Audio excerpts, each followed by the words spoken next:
Bienvenidos, en esta oportunidad vamos a disertar sobre las estrategias de detección de las enterobacterias resistentes a carbapenémicos. Como ustedes saben, en las últimas décadas se han realizado esfuerzos denodados por parte de la industria para mejorar la familia de los beta-lactámicos. Lamentablemente se ha desarrollado prácticamente en paralelo mecanismos de resistencia a estos agentes. A partir de la década de los 80 del siglo pasado, la dispersión de beta-lactamasas de espectro extendido ha llevado al consumo, justificado obviamente, de carbapenémicos, que sentó entonces las bases para la emergencia de las carbapenemasas. Podemos encontrar carbapenemasas de todas las clases de beta-lactamasas. Dentro de las clase A nos encontramos con las carbapenemasas extremas, donde el principal representante es KPC, pero hay otras carbapenemasas menores como GES o BKC. Estas carbapenemasas extremas se caracterizan por inactivar toda la familia de beta-lactámicos hasta los carbapenémicos. Existen también otras carbapenemasas de clase A inusuales con un perfil fenotípico en donde no se ve afectado los monobactames y las cefalosporinas de tercera y cuarta generación. Encontramos a la SME en Serratia marcescens como representante de estas carbapenemasas inusuales y la IMI y la NMCA en especies de Enterobacter, aunque pueden estar presentes en otros enterobacterales. Las carbapenemasas de clase A se caracterizan por su inhibición con ácido borónico. Y esto se ha convertido en una prueba de rápida adopción por parte de los laboratorios de microbiología. El ácido borónico no es un inhibidor específico de las carbapenemasas de clase A, ya que también es capaz de inhibir a las cefalosporinasas cromosómicas de clase C. Por lo tanto, es una prueba fenotípica ideal para aquellas especies de enterobacterales que no producen beta-lactamasas de clase C, por ejemplo, Klebsiella pneumoniae. En las otras especies que son productoras de cefalosporinasas cromosómicas, vamos a necesitar recurrir a un segundo inhibidor para diferenciar una carbapenemasa de clase A de una cefalosporinasa de clase C, o recurrir a otra técnica diagnóstica acompañándola como un método colorimétrico.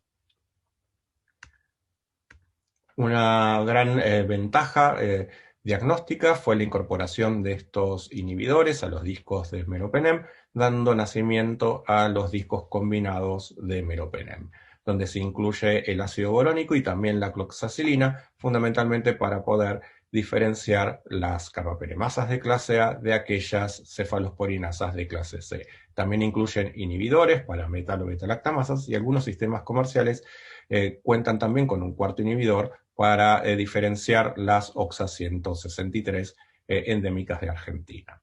Acá podemos ver en esta foto una carbapenemasa de clase A, ya que solo presenta inhibición por ácido borónico que no se acompaña de la inhibición por cloxacilina. Mientras que en este otro ejemplo podemos ver la doble inhibición de cloxacilina con ácido borónico, por lo tanto esta cepa es productora de una cefalosporinasa cromosómica y no de una carbapenemasa de clase A.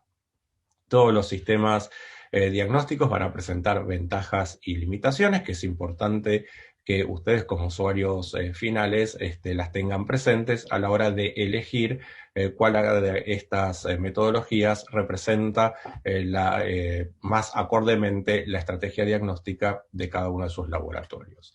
Los discos combinados de meropenem entonces tienen como ventaja la capacidad de detectar OXA 163, al menos uno de los sistemas comerciales disponibles en Argentina.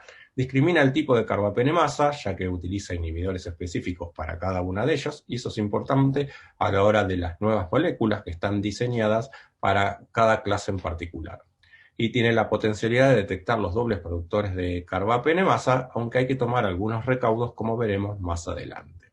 Como limitaciones podemos mencionar que es un método que requiere incubación de 18 horas, no es un método rápido, y no detecta carbapenemasas de bajo poder hidrolítico, que en general están asociadas con halos de meropenem mayor o iguales a 23 milímetros.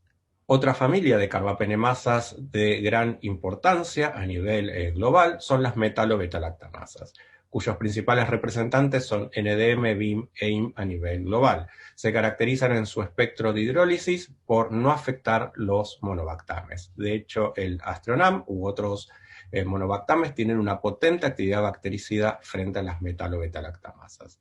Estas enzimas utilizan al zinc como cofactor, indispensable para la hidrólisis del beta-lactámico. La estrategia de detección de las metalo-beta-lactamasas está basada entonces en la remoción del zinc como cofactor, y para ello se utilizan distintos quelantes como el EDTA, el SMA o dipicolínico, entre otros. En caso que se utilice el EDTA como estrategia diagnóstica, tenemos que tener presente que tiene algunas limitaciones, ya que es un agente lítico y puede provocar resultados inespecíficos. Para disminuir esos resultados inespecíficos, la prueba de EDTA tiene que ser contextualizada, es decir, no utilizada indiscriminadamente, sino previo tamizaje con algunas herramientas que veremos más adelante. Y en segundo lugar, valorarla de manera objetiva a través de una interpretación del dibujo de la sinergia que se presenta. Como recomendación, lo que les sugerimos es utilizar el doble sustrato para manifestar la sinergia. Acá pueden ver en el ejemplo los dos carbapenémicos ensayados frente al disco de EDTA. Esto disminuye las posibilidades de falso positivo, ya que las verdaderas inhibiciones se tienen que manifestar sobre los dos sustratos. Y aparte, la distorsión de la zona de inhibición tiene que ser en forma abierta, como le decimos nosotros, de brazos que abrazan. En este caso, entonces, estamos en presencia de una verdadera metalo-beta-lactamasa. Los inespecíficos se caracterizan entonces fundamentalmente por manifestar la acción del EDTA sobre uno de los dos sustratos, no ya de manera simétrica, y suelen tener deformaciones en forma de túnel. Por lo tanto, la prueba de inhibición con EDTA requiere de un microbiólogo entrenado y, recuerden nuevamente, analizarla en el contexto de un tamizaje. No es el único requerimiento que tienen las pruebas de EDTA. Hay un tercer requerimiento. Y este tercer requerimiento es asegurarles buenos niveles de zinc en el medio de reacción. En este caso va a ser el agar que utilizamos como base para la prueba de difusión. Acá les menciono como ejemplo algo que nos aconteció unos años atrás, este lote de esta marca comercial de Mueller-Hinton agar, cuando evaluamos una cepa productora de metalo-beta-lactamasa de naturaleza BIM, podemos ver en este caso que la cepa se manifestó con resistencia a los carbapenémicos, sinergia simétrica y en forma de brazos abiertos, es decir, el típico fenotipo de una cepa productora de metalo-beta-lactamasa. Sin embargo, otro lote de la misma marca con 0,5 partes por millón menos, fíjense qué fino el límite, ya no se le aseguró el cofactor suficiente a esta metalo-beta-lactamasa para manifestar resistencia a carbapenémicos. De hecho, se presentó con una hipersensibilidad manifiesta y ausencia de sinergia con EDTA. Y esto es importante que lo verifiquen los microbiólogos, ya que por el momento no hay recomendaciones para asegurar un nivel basal o límite de zinc, al menos en los métodos para la difusión. Y una pregunta que nos hacen siempre es si es lo mismo EDTA o dipicolínico. Y la respuesta es, para el 95% de los casos sí, es bastante similar, aunque aplican algunas excepciones, donde el ácido dipicolínico no tiene la potencia suficiente para poner de manifiesto una metalo-beta-lactamasa. Por ejemplo, acá ven el ejemplo de una Klebsiella oxitoca productora de IMP8, que se presenta con una sensibilidad muy marginal al carbapenem, un halo de 22, ahí rozando el punto de corte de no sensibilidad. Fíjense, una potente inhibición con EDTA, pero que el dipicolínico no acompaña con la misma potencia. Sabemos por la literatura y por experiencias personales que algunas metalo-beta-lactamasas, como esta IM8, otras IM como 26, BIM1, pueden tener falsos negativos con ácidos dipicolínicos. En Argentina tenemos circulación en algunos hospitales de carbapenemasa de naturaleza IM8, por lo tanto hay que tener precaución, ¿no?, frente al resultado negativo. Lo importante, el mensaje importante es que la epidemiología de metalo-beta-lactamasas hoy en día está dominada por RDM, y el dipicolínico y el EPTA son exactamente equivalentes para este tipo de metalo-beta-lactamasa. Entonces, solo esta excepción aplica para algunas jurisdicciones donde tienen algunas emergencias epidemiológicas particulares. Si bien las metalo-beta-lactamasas no tienen injerencia sobre el Astronam, lo que vemos fundamentalmente en las cepas clínicas es la emergencia de resistencia a Astronam en las cepas productoras de metalo-beta-lactamasa por la coproducción de beta-lactamasa de espectro extendido, generándose entonces el perfil de hidrólisis extrema. Entonces recuerden, siempre en una cepa productora de metalo-beta-lactamasa, independientemente del halo que presente el monobactam, acá pueden ver una sinergia positiva entre DTA y un carbapenem, esa sinergia abierta, por una cuestión gráfica no está indicado el otro sustrato. Fíjense, esta cepa se acompañaba de un halo de aparente sensibilidad al Astronam. Sin embargo, por genotipo sabíamos que la cepa coproducía una beta-lactamasa de espectro extendido. Cuando se hizo la búsqueda fenotípica de la coproducción de la beta-lactamasa de espectro extendido, a través de la aproximación de un disco de amoxiclavulánico al Astronam, se pudo ver la distorsión de la zona de inhibición, características de las cepas productoras de BLE. Entonces siempre recuerden, en aquellas cepas productoras de metalo-beta-lactamasas, buscar la coproducción de la beta-lactamasa de espectro extendido. Y por último, las carbapenemasas de naturaleza oxacilinasa o de clase D, hoy en día el alelo fundador, que es la OXA48 y 28 alelos derivados de él.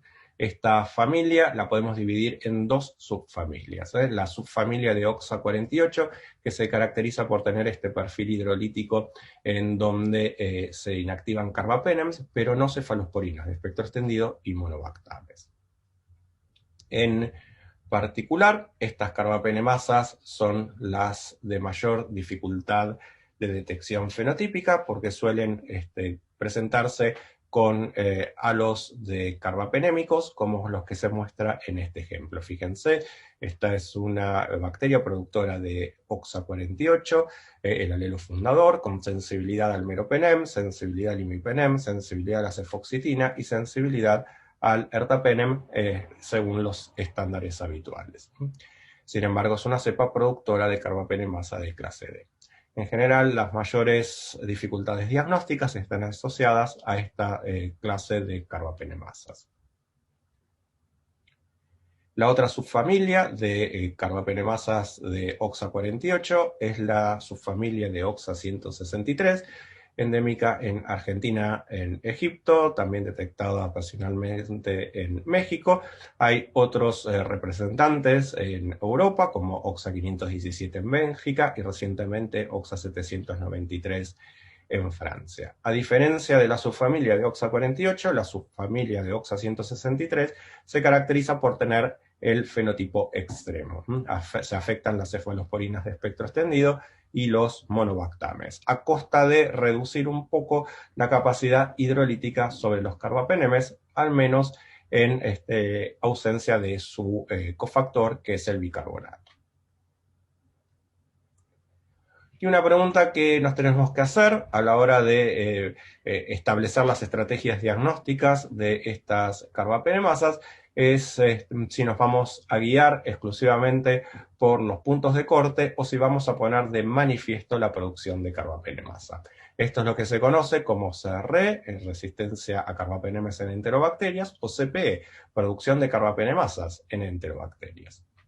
Y no hay respuesta correcta al respecto de qué es cuál es la mejor estrategia para cada uno de ustedes. Sin embargo, acá les mostramos algunos ejemplos para poder ayudar a la toma de decisión.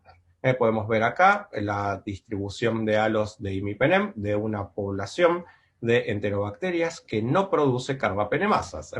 Podemos ver que la mayoría está concentrada sobre las zonas de inhibición de sensibilidad, aunque algunas pueden presentar resistencia de naturaleza no mediada por carbapenemasas. Después veremos cuál es el mecanismo involucrado. Mientras que las enterobacterias productoras de carbapenemasa, pudimos ver que tenemos carbapenemasas que van desde la franca resistencia, ausencia de zona de inhibición, hasta carbapenemasas que se meten dentro de la categoría sensible, como veíamos las oxacilinasas recientemente. El breakpoint lo que hace, o el punto de corte, es dividir las distribuciones en dos categorías. Aquellas por arriba del punto de corte, que van a ser definidas como sensibles, y aquellas por debajo, que van a ser definidas como resistentes. Entonces podemos ver que dentro de la categoría sensible vamos a tener mayoritariamente cepas que no producen carbapenemasa, pero algunas de ellas pueden tener estos genes presentes. Mientras que dentro de la categoría de resistentes, mayoritariamente vamos a tener las cepas que producen carbapenemasa, pero pueden existir cepas resistentes por mecanismos que son diferentes a las carbapenemasas. Entonces, la pregunta es dónde establecer la estrategia diagnóstica para diferenciar la verdadera producción de carbapenemasas de aquellas que está mediado por otros mecanismos o las resistentes de las sensibles. Para ello, lo que se hace entonces es definir, en el caso que uno vaya a utilizar como estrategia diagnóstica la detección de enterobacterias resistentes a carbapenemes, entonces se va a basar exclusivamente en el punto de corte que proponen los estándares.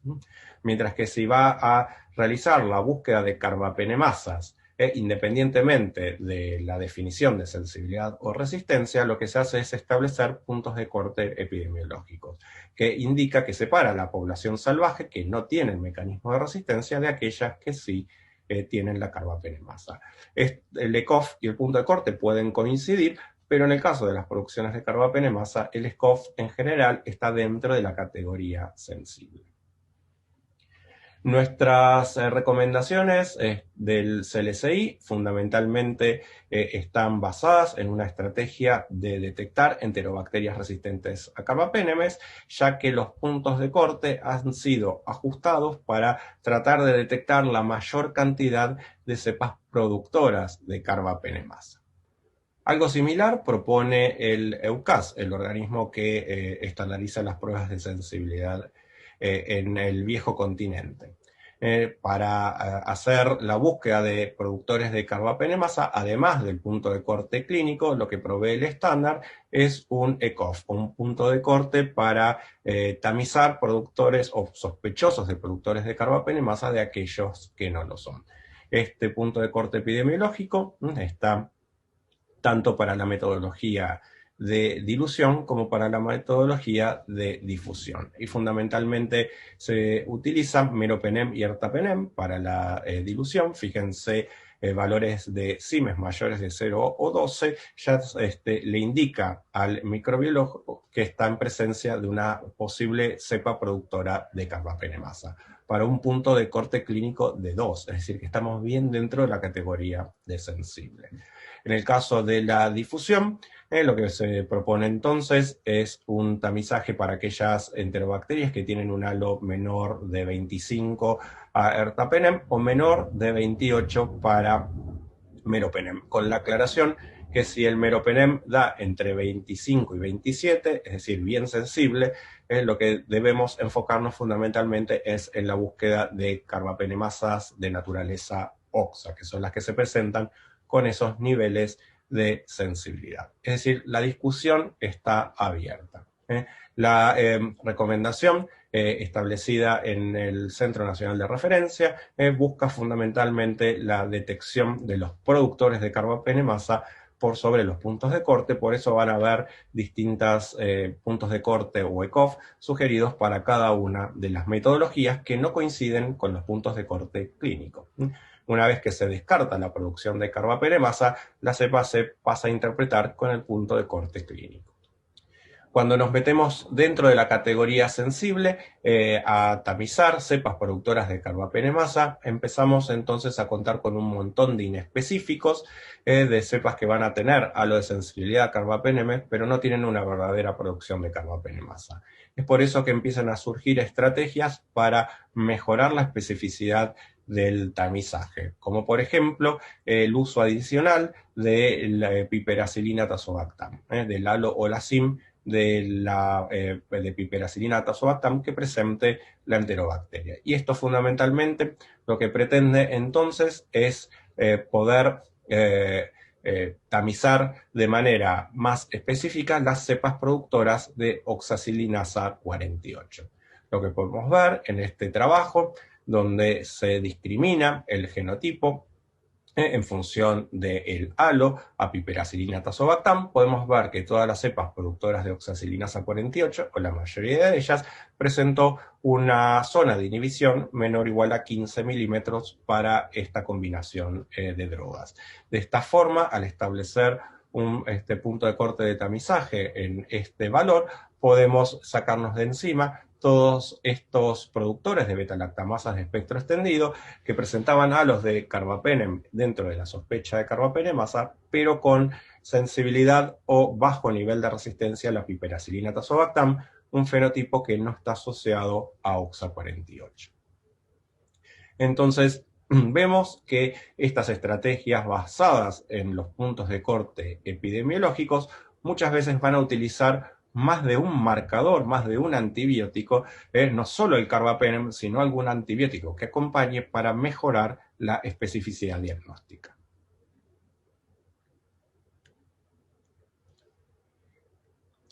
Tengan presente entonces que cuando hacemos la búsqueda de las carbapenemasas, fundamentalmente basadas en los ECOF, vamos a estar tratando de incluir a los verdaderos monstruos como las OXAs, las KPC, las metalo beta-lactamasas, pero esto va a ser a costa de incluir también cepas que se presentan con resistencia o por debajo del punto de corte epidemiológico, pero que no son verdaderos productores de carbapenemasa. Y esto fundamentalmente, el mecanismo involucrado en esta resistencia a carbapenem no mediada por carbapenemasa, incluye la combinación de beta-lactamasa de espectro extendido o cefalosporinasa cromosómica con impermeabilidad. Es lo que llamamos productores duales de dos mecanismos de BLE o AMC más impermeabilidad. En el caso de las productoras de BLE más impermeabilidad, el carbapenem más afectado va a ser el ertapenem, seguido por el mero.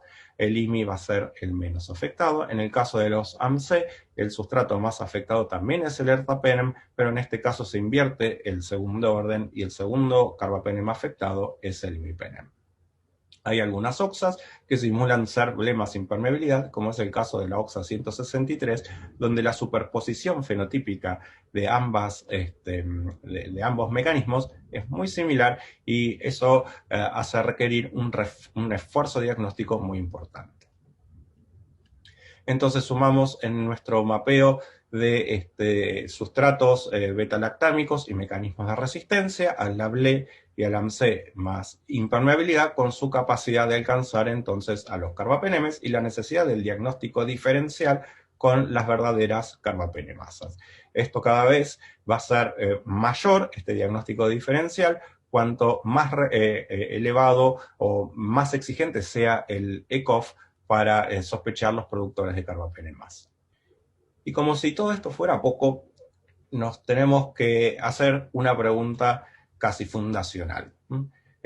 ¿Cuál es la exactitud que tenemos al medir la concentración inhibitoria mínima? Y esto es algo no menor si vamos a basar las estrategias de detección de las carbapenemasas en un punto de corte.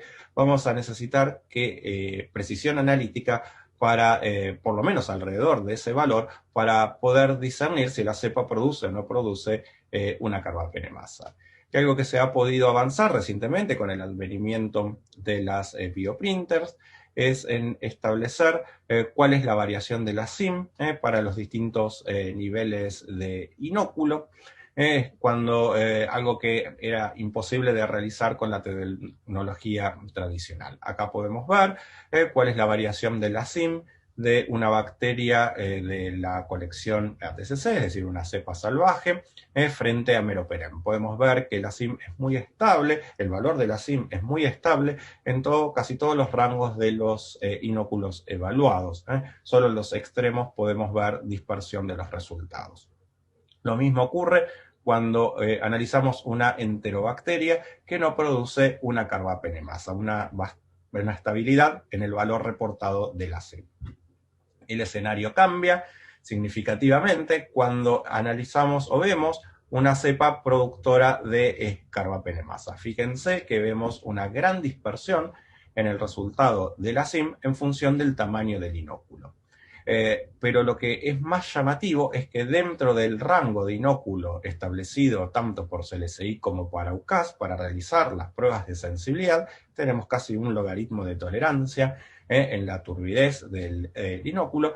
Podemos ver que en el caso de una cepa productora de carbapenemasa frente a meropenem, tenemos una dispersión que supera el error axiomático del valor de la CIM de más o menos una dilución, llegando prácticamente al doble.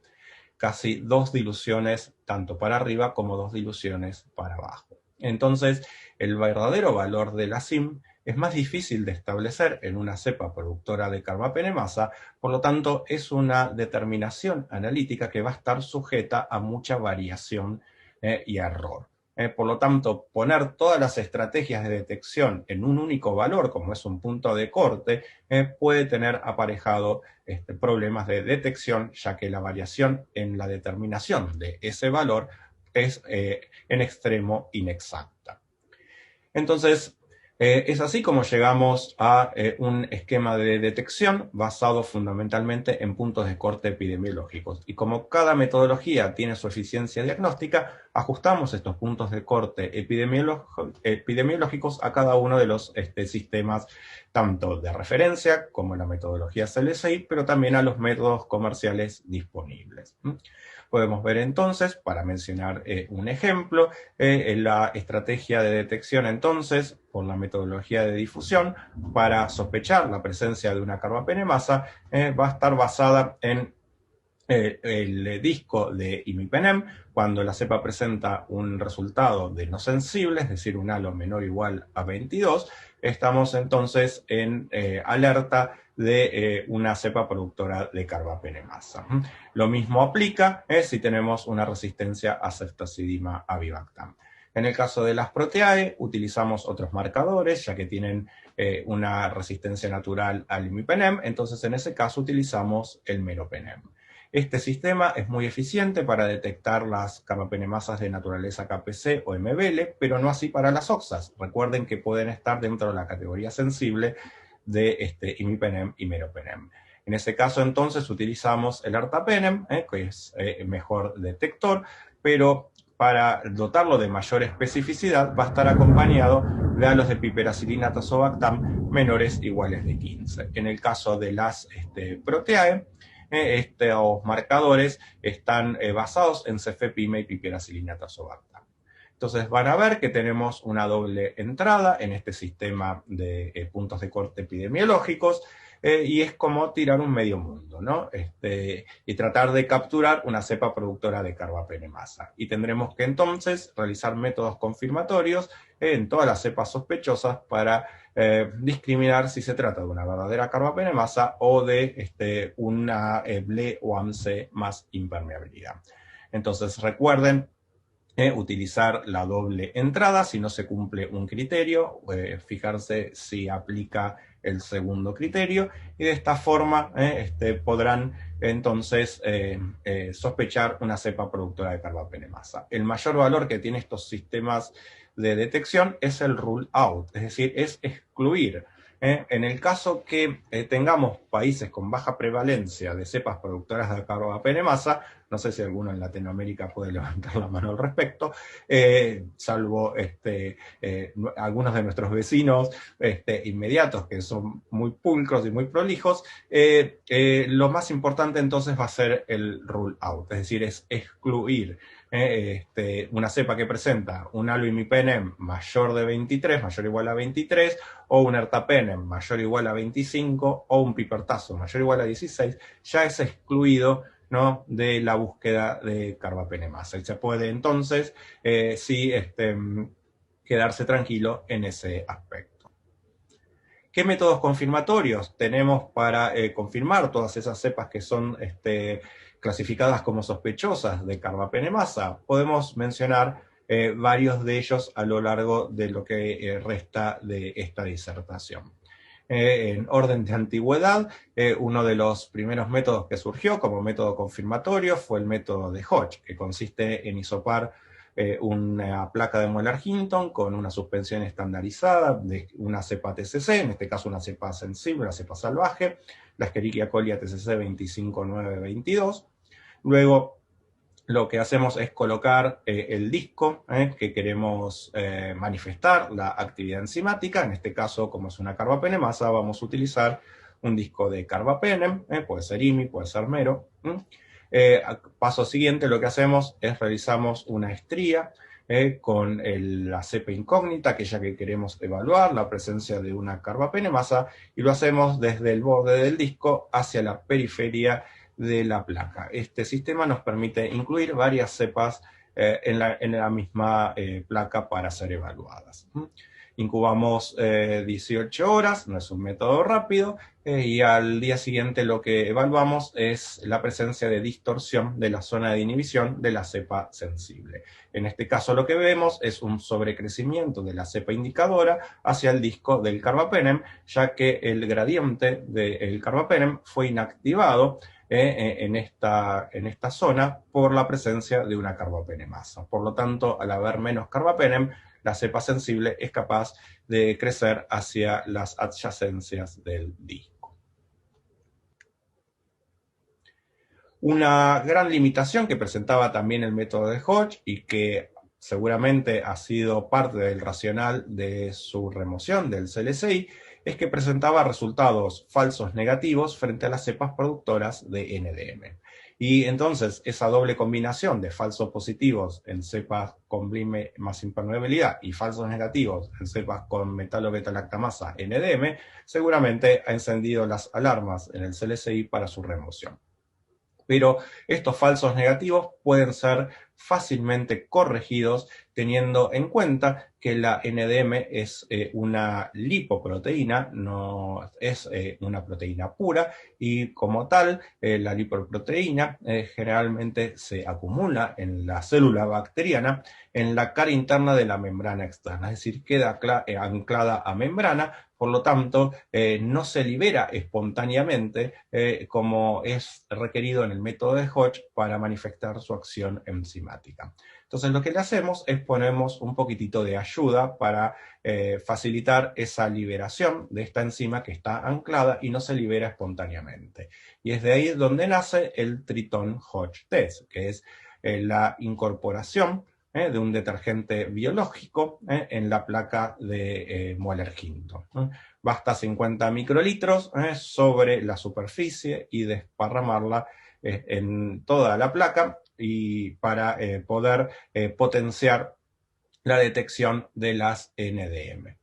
Hay algunas mejoras recientes que vinieron de Asia, donde racionalizan el uso de Tritón y solo lo colocan debajo de la estría donde se va a hisopar la cepa incógnita. En esos casos utilizan mayor concentración de Tritón, ya que necesita estar más concentrado, ya que parte va a difundir y necesitan una buena concentración micelar en el sitio de colocación de la cepa.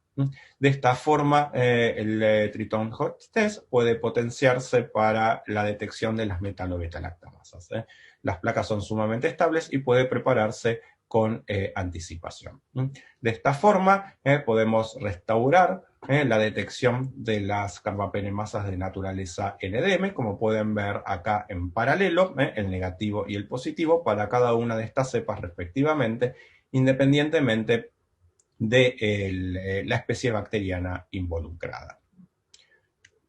Entonces, para tener en cuenta, de esta forma restauramos casi a un 90% la capacidad de detección, y esto no empeora los falsos positivos con las cepas productoras de BLE más impermeabilidad. Se mantienen estos falsos positivos, pero no se incrementan en su número.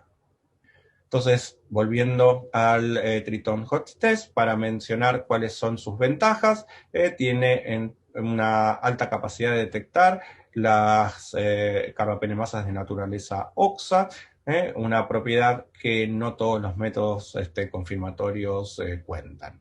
Y lo más importante, tiene un alto valor predictivo negativo. Es decir, en caso de tener un resultado del Triton-Hodge test negativo, vamos a excluir una cepa productora de carbapenemasa. Las limitaciones de la metodología es que no discrimina el tipo de carbapenemasa, solo nos indica positivo o negativo, y la otra limitación que tiene es esta presencia de resultados falsos positivos. Un resultado positivo, entonces, requiere de un estudio adicional. Un método que está incluido en las últimas ediciones del CLSEI es el método de inactivación de carbapenems. El método consiste en incubar la bacteria incógnita en una suspensión estandarizada en 2 mililitros de caldo.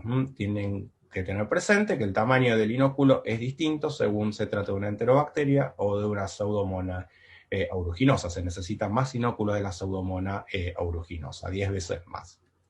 Se coloca un disco de meropenem dentro de la suspensión bacteriana y se incuba por 4 horas. Una vez alcanzado este plazo, se remueve el disco de manera aséptica y se lo coloca sobre una placa de Mueller-Hinton previamente inoculada con una suspensión estandarizada de la Escherichia coli 25922, es decir, una cepa salvaje. Esta placa se incuba toda la noche y luego se va a examinar la presencia o ausencia de halo con algunos detalles que veremos a continuación. Si la cepa, a grosso modo, no presenta halo, se deberá a que el carbapenem se inactivó durante la incubación con la cepa incógnita. Entonces se quedó el disco sin potencia y se manifiesta la resistencia a carbapenémicos con la cepa salvaje o indicadora. En caso que el carbapenem siga manteniendo un halo, esto significa entonces que esa incubación con la cepa problema no logró inactivar ese carbapenémico. La metodología fue diseñada y evaluada fundamentalmente para la detección de KPC, OXA y metalo. No se incluyeron carbapenemasas menores como GES, y esto es importante tenerlo en cuenta.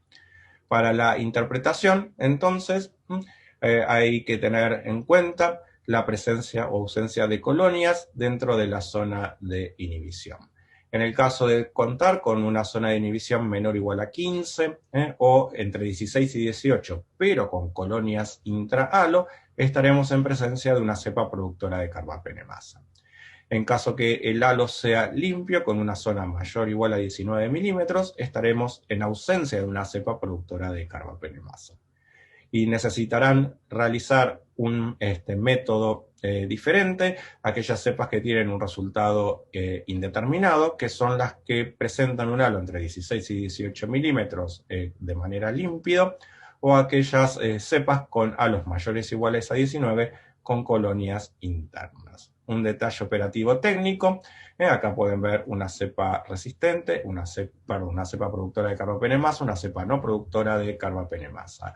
Y nunca considerar el crecimiento de la cepa incógnita que por arrastre puede ocurrir.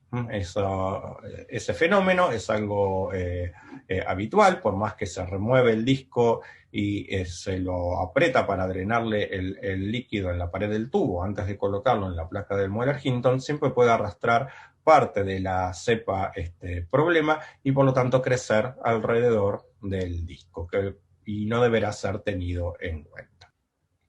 Una modificación que se incluyó en el CLSI a partir del año 2018 es la realización del mismo test, pero en presencia de DETA. Es decir, en paralelo al tubo de inactivación de carbapenems, se evalúa otro caldo al que se le incorpora 20 microlitros de hepta 0,5 milimolar. De esta forma podremos evaluar si la cepa que tiene una carbapenemasa, esta es de naturaleza metalo-beta-lactamasa o de alguna otra familia de las serinosenzimas. Entonces el test se larga por duplicado y el EDTA se tiene que interpretar en caso de tener un resultado del MSIM positivo. Si no, hay que descartarlo. En esto podemos ver entonces algunos ejemplos que también tienen incluido dentro de la normativa del CLCI. Acá podemos ver una inactivación por el método tradicional de 6 milímetros, es decir, un resultado positivo, y un agrandamiento de más de 5 de la zona de inhibición cuando el test se realiza en presencia de DTA. Es decir, que tuvimos una inhibición de la carbapenemasa, se restauró la zona de sensibilidad, por lo tanto podemos indicar que esta cepa no solo produce una carbapenemasa, sino que también es de naturaleza metalo-beta-lactamasa. Una información que es sumamente valiosa a la hora de guiar los tratamientos empíricos. Acá tienen otro ejemplo positivo para metalo-beta-lactamasa de este agrandamiento con EDTA, y un ejemplo negativo donde las zonas de inhibición permanecieron inalteradas o por debajo del punto de corte de 5 milímetros propuesto en el estándar, por lo tanto se tratará de una probable serinoenzima. Entonces la metodología del MSIM podemos mencionar que va a tener ventajas y limitaciones, como todas las demás.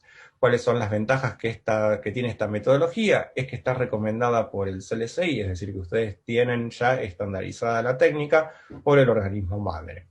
Discrimina del tipo de carbapenemasa, al menos nos indica si se trata de una metalo versus una no metalo. Y tiene un alto valor predictivo positivo. Un resultado positivo del MSIM va a indicar la presencia de una carbapenemasa. Un resultado negativo puede ser que se trate de una carbapenemasa débil, como por ejemplo una GES o una OXA, que puede cursar con un resultado de falso negativo para este tipo de metodología. No detecta la OXA 163 en Argentina, esa es una limitación, y para aquellos países que tienen circulación de NDM dentro de la tribu Proteae, también esta técnica es bastante limitada para poner de manifiesto esas carbapenemasas. En general se libera muy poca NDM de la familia Proteae al medio de reacción, por lo tanto pueden cursar con un resultado de falso negativo. Sin duda, uno de los mayores avances en la detección rápida de carbapenemasas ha sido la introducción de los métodos colorimétricos, con el CarbaNP como fundador de esta serie de metodologías. Consiste este principio metodológico consiste entonces en la realización de una prueba colorimétrica en una solución reactiva que contiene un indicador de pH, un carbapenem, y esa solución se ajusta obviamente a un pH óptimo. En caso de estar presente una carbapenemasa, va a ser capaz de hidrolizar el antibiótico que está suplementado en el medio de reacción, fundamentalmente suele ser imipenem. Ese imipenem va a ser degradado generando ácidos imipenemoicos. Estos ácidos van a disminuir el pH del medio y eso va a ser captado por el indicador de pH, en el caso del CarbaNP es el rojo fenol, que va a ir virando, acompañando entonces con los cambios en su color al descenso en el pH de reacción. Cuando dentro de las 2 horas se produce la decoloración del rojo hacia el amarillo, nos indica entonces que tenemos un test positivo para la producción de una carbapenemasa. Estos sistemas colorimétricos, desde inicios del CarbaNP, allá por el año 2012, han sufrido mejoras y distintas propuestas al respecto, como por ejemplo un año después, la incursión del BlueCarbaTest, donde el cambio de indicador permite trabajar a un pH más neutro, bajar casi 1 unidad de pH en el medio de reacción, y eso permite entonces la inoculación directa con las colonias sin la necesidad de extraer previamente proteínas. Y el mismo fenómeno está siendo validado utilizando nanopartículas de oro coloidal para mejorar el límite de detección de esta metodología. Podemos mencionar que el mismo principio se utiliza para la determinación rápida de la sensibilidad a aminoglucósidos o colistin en las bacterias gram negativas, para en el término de 2 o 3 horas poder proveer un resultado de esta sensibilidad. Una de las grandes ventajas de estas metodologías es que existen métodos comerciales disponibles y esto favorece entonces la adopción por parte de los microbiólogos en la práctica diaria. Acá pueden ver uno de los sistemas comerciales que seguramente está presente en los países de donde nos siguen. Entonces tenemos sistemas que son de bajo costo si se realizan de manera casera, tienen alto valor predictivo positivo. Nuevamente el resultado negativo requiere de investigación adicional, el resultado positivo ya es indicativo de carbapenemasa, están incluidos en las LCI, el carba-NP, y de vuelta contar con el método dentro de nuestro estándar madre es importante. Como limitaciones de esta metodología, entonces podemos decir que no tiene buena sensibilidad analítica para detectar las carbapenemasas débiles, como por ejemplo las OXAs o las GES, y recuerden siempre confirmar los resultados negativos del glucarbatest o del carba-NP. No es apto para utilizar colonias crecidas en medios fermentados, ya que va a aportar acidez al medio de reacción y por ende un resultado falso positivo. Requiere de colonias frescas, de repiques frescos. Solo está estandarizado para muestras de hemocultivo, si se quiere procesar directamente de muestras. Los otros materiales en general no tienen la sensibilidad suficiente como para dar un resultado positivo. Son aptos para adaptarse a cultivos de crecimiento temprano o cultivos rápidos o pátinas. Y la interpretación es subjetiva, entonces requiere de un staff calificado al respecto. Acá pueden ver un ejemplo de distintos de la misma carbapenemasa, en el mismo huésped, una Providencia Red Cherry productora de NDM1, en los distintos sistemas o modificaciones del carba-NP.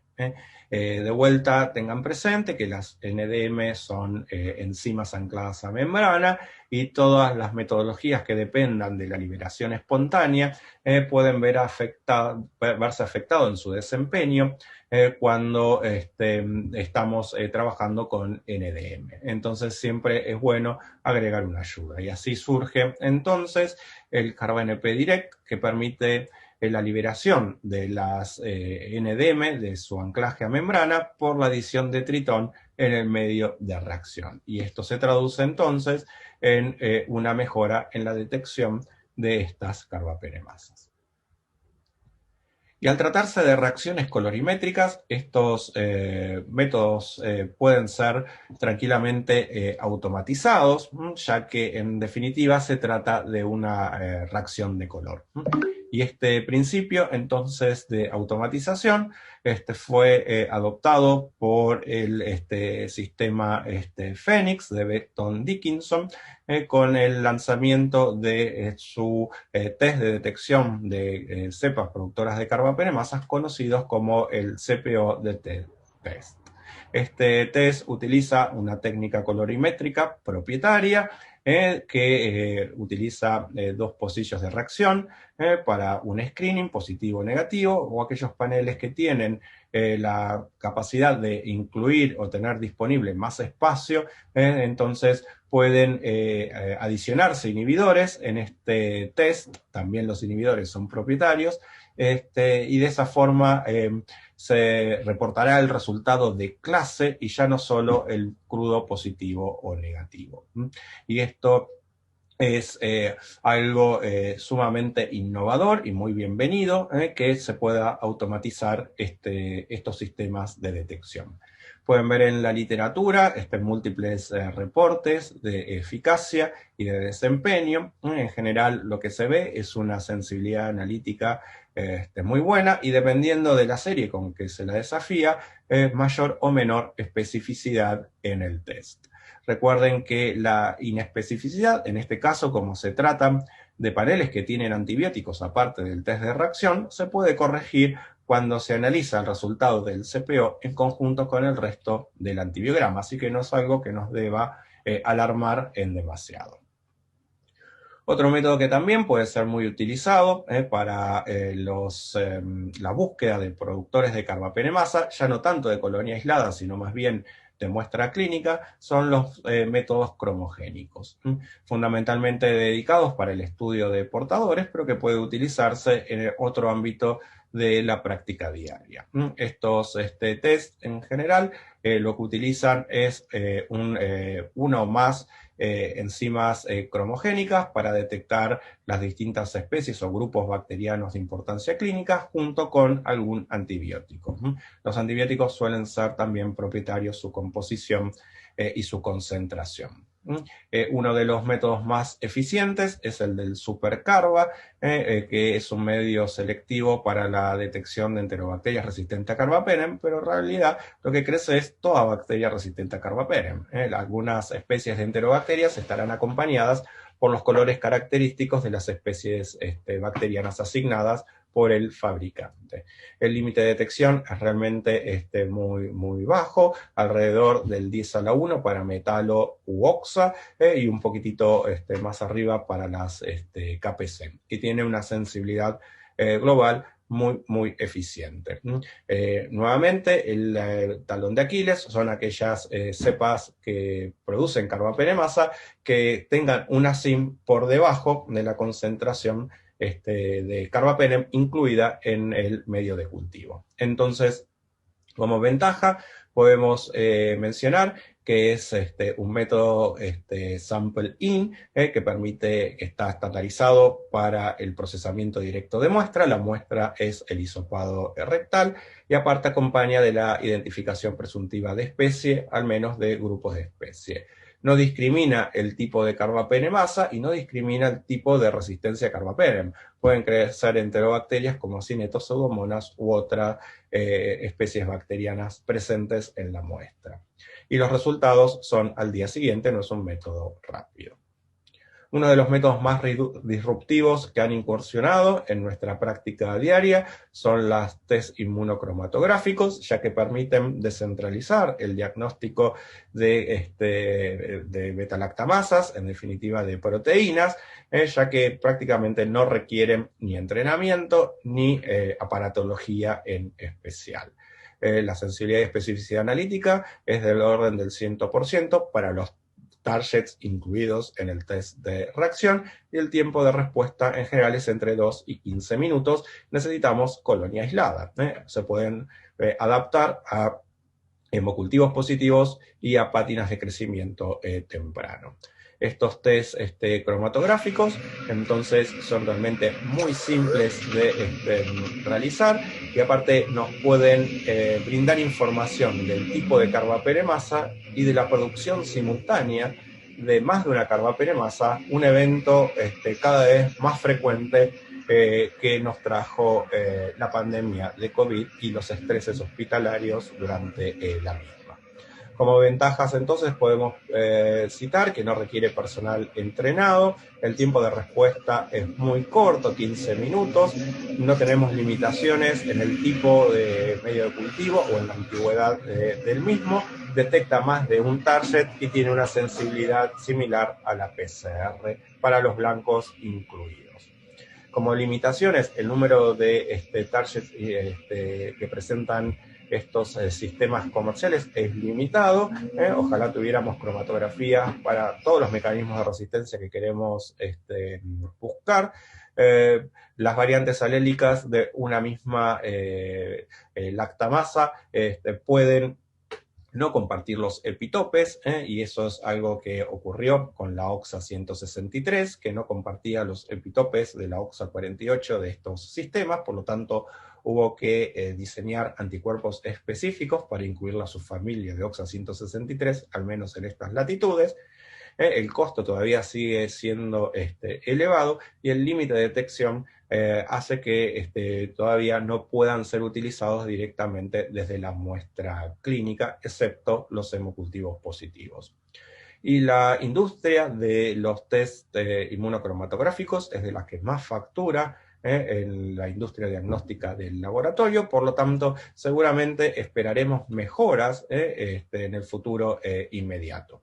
Muchas de las propuestas que estaban en desarrollo para el año 2020 o el año 2021 sufrieron demoras porque la mayoría de estas empresas se dedicaron a realizar test diagnósticos para COVID y por lo tanto sufrieron un retraso, ¿no?, en los avances programados para la detección de cepas productoras de carbapenem. Como les mencionábamos entonces, podemos poner en perspectiva todos estos métodos confirmatorios, de tal forma que les quede toda la información concentrada en un único slide. Esto es para que lo analicen o lo tengan presente en el día a día, cuál es la potencialidad de cada una de las metodologías que estuvimos viendo hasta recientemente. Y cuáles son las debilidades diagnósticas de cada una de ellas para que puedan entonces tenerlas presentes. Muchas veces ocurre que los laboratorios van a necesitar más de un test confirmatorio. No existe un test confirmatorio único e ideal, a excepción obviamente, ¿no?, de la detección genética mediante el gol estándar, pero aquellos sistemas in-house o comerciales seguramente van a requerir la disponibilidad de más de uno de ellos para confirmar la práctica diaria. ¿Cuál sería el test ideal o la combinación de test ideales? Yo no le puedo dar esa respuesta desde acá, es algo que tendrán que responder cada uno de ustedes en función de la epidemiología local. Lo que les puedo mostrar es cuál ha sido el desempeño para los genes circulantes en nuestro país en esta experiencia en el Laboratorio Nacional de Referencia. Podemos ver que los distintos sistemas de detección son altamente eficientes para detectar MBL o KPC. Es decir, que si la decisión en la elección del test está orientada para capturar y confirmar cepas productoras de KPC o MBL, entonces la respuesta sería cualquier test que adopten o va a ser eficiente para ese fin. Si en cambio la estrategia de búsqueda de estos sistemas es para la confirmación de cepas productoras de oxacilinasa, entonces ahí sí que la elección es más acotada, ya que no todos los test presentan la misma eficacia para la detección de estas carbapenemasas. Acá se muestra la eficiencia para la OXA 163. Fíjense que al tope los métodos cromatográficos y el test del CPO, el automatizado del Fénix, es el que le sigue en desempeño. Entonces, para detectar KPC y MBL, todos los métodos van a ser buenos para ese fin. Para oxacilinasa tendrán que hilar fino y conocer un poco cuál es la variante que circula en cada uno de sus centros para elegir el test apropiado, ¿no?, en el contexto adecuado. Y finalmente nos queda una cuestión de forma sobre algo que nos preguntan habitualmente, que es cómo reportar las cepas productoras de carbapenemasa. Cuando ustedes hacen el tamizaje inicial y sospechan una cepa productora de carbapenemasa con los puntos de corte epidemiológico, luego la confirman con algunas de estas metodologías confirmatorias, el paso final entonces es realizar el reporte al cuerpo médico. Y en este caso lo que sugerimos es que en base a la experiencia clínica y a los estándares de tratamiento, fundamentalmente de la ITSE, de la Sociedad Internacional de Infectología, es en aquellos casos en que se identifica una cepa productora de carbapenemasa, en el reporte incluir ese resultado, que se trata de una cepa productora de carbapenemasa y que en general los carbapenemes, si presentan un valor de SIM por debajo o igual a 16 microgramos por mililitro, pueden formar parte del esquema de tratamiento siempre que sea en un tratamiento combinado para las infecciones severas. Entonces, Para el caso de infecciones severas, si el carbapenem presenta una SIM menor o igual a 16 o un halo equivalente a esa SIM, que indicaría la posibilidad de uso terapéutico, es sugerir entonces en el informe que requiere tratamiento combinado, sobre todo para aquellos lugares en donde el equipo de salud no tiene especialistas en control de infecciones. Les agradezco entonces a todos por la participación en esta charla y quedo disponible para el espacio de preguntas y respuestas. Gracias.